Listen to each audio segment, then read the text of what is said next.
Hey everyone, John Lorden here. Welcome to another episode of Brain Scratch Case Cracked. This one recorded for Tuesday, December 19th, 2017.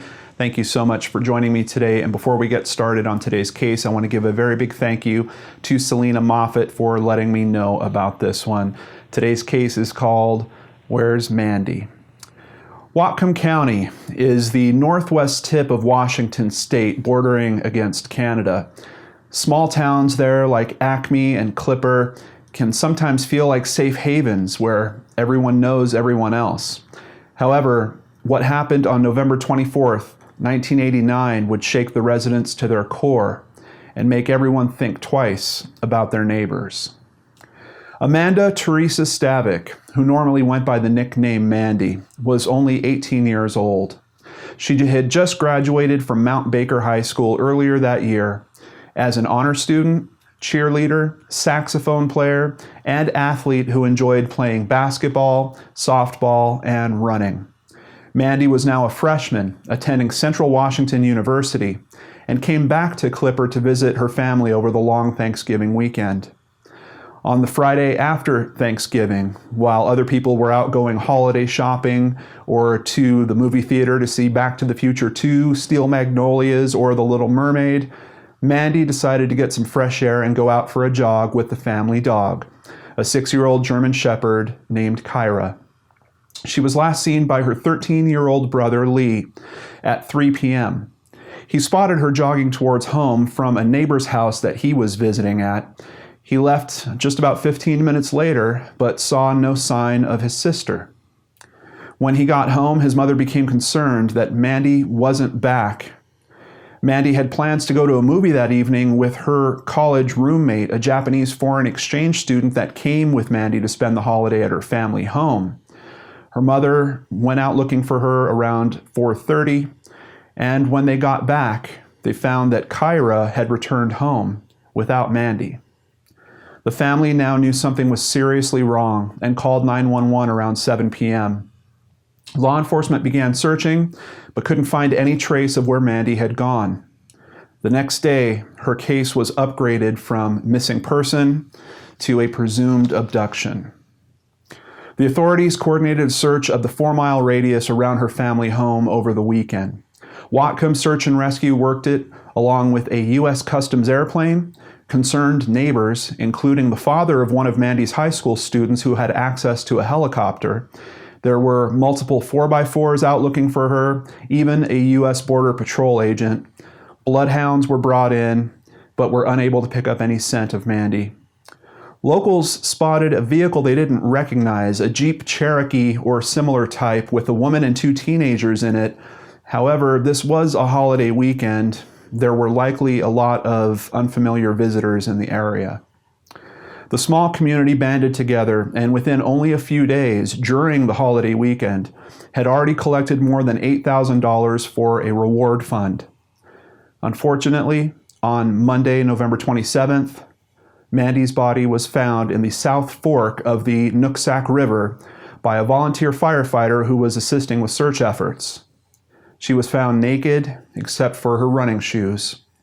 Authorities believe she had been kidnapped and sexually assaulted. They also believe she may have been alive when she was dumped into the river, possibly after being struck in the back of the head.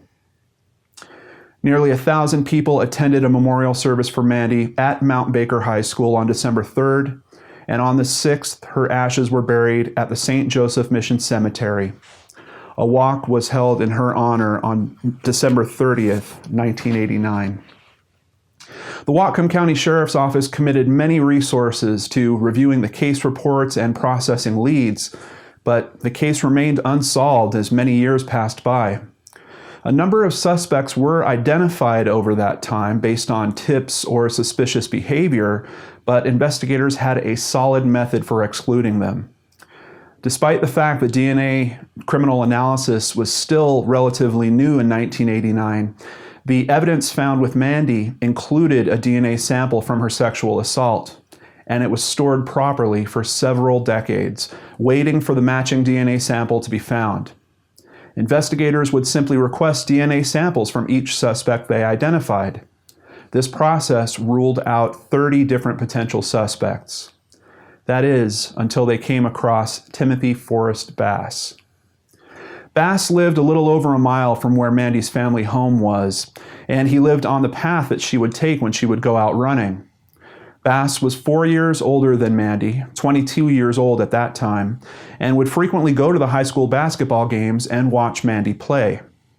In 2014, investigators reached out to Bass to help clear up the suspicion, asking him to volunteer a DNA sample. He refused. However, investigators weren't going to drop this lead so easily. They kept focusing on Bass and how they could get his DNA sample. Bass worked at Fran's Bakery driving a delivery truck. Detectives asked the company if they could swab the interior of the truck to hopefully get the DNA sample from Bass. However, the company also declined. This still didn't stop the detectives. In September of 2017, they found a coworker of Bass who was willing to obtain the sample. The coworker saved a plastic cup and a Coke can that Bass had used and gave them over to the sheriff's office. The items were sent to the Washington State Patrol Crime Laboratory for analysis.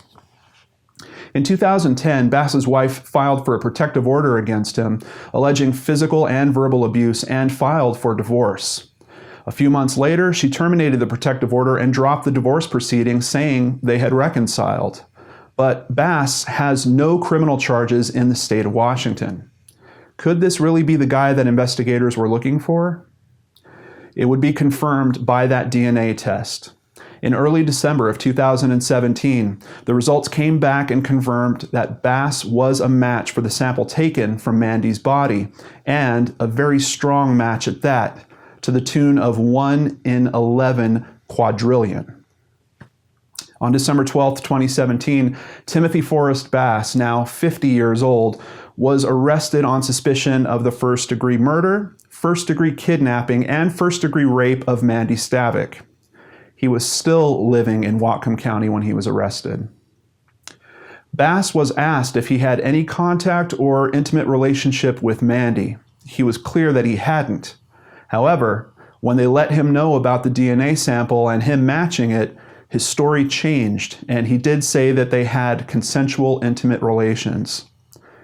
2 days later, he was formally charged with first-degree murder. Unfortunately, the statute of limitations had expired on the kidnapping and rape charges. The case has yet to go to trial, but reportedly Bass is being held on $1 million bail, and he's facing the possibility of life in prison. The authorities are still actively seeking anyone with information about Timothy Bass or the crime in general. If you have any info to contribute, please contact the call center at 360-788-5303, the sheriff's tip line at 360-778-6663, or the Detectives Bureau at 360-778-6600. I'll also have these numbers in the description box below. A scholarship has been established in Mandy's honor at her former high school, and a tree was planted in her honor at Central Washington University. Whatcom County Sheriff Bill Elfo says, "It was one of the best moments in my professional career when we got to inform her mother that we were making an arrest. I've kept in contact with her over the years. She is overwhelmed and overjoyed that there's some resolution." He also stated that he's been practically obsessed with this case for many years. Quote, "Her brutal murder rocked our community, and she is still remembered by many," Elfo said. I hope that Mandy's family can find some peace now knowing the answer to what happened to their loved family member so many years ago. And I do wish them strength through the trial process. I'm sure that's going to be another testing time, and I'm very hopeful that justice is going to arrive in this case, and this man is going to serve a sentence for what he did to this young woman, taking away so much life and opportunity from her, and of course, love and cherished memories from her family. Case cracked. Please keep in mind this is another one of those cases that hasn't gone to trial yet, but we do have the information about the DNA match. That is pretty solid information. Admittedly, trials don't always go as we expect, so there is some possibility that he could still well, he's presumed innocent, but going through the trial, there's all kinds of weird stuff that can happen. If there's any significant developments in this case that I see that I think you guys should know about, I'll be sure to do an update on that and just let you guys know how that goes through. But I think we're in this process for a while before we truly get to the end of this story, and that's why I really wish the best for her family, because I know having the answer is one thing. Now they're on the road to hopefully seeking justice for that answer, and I hope they do get what they're looking for. Thank you so much for spending some time with me here today on Case Cracked. I appreciate each and every one of you out there that watches and cares about these cases in the same way I do. Thanks for being part of that group. I'll see you back here on the Lord and Arch channel tomorrow.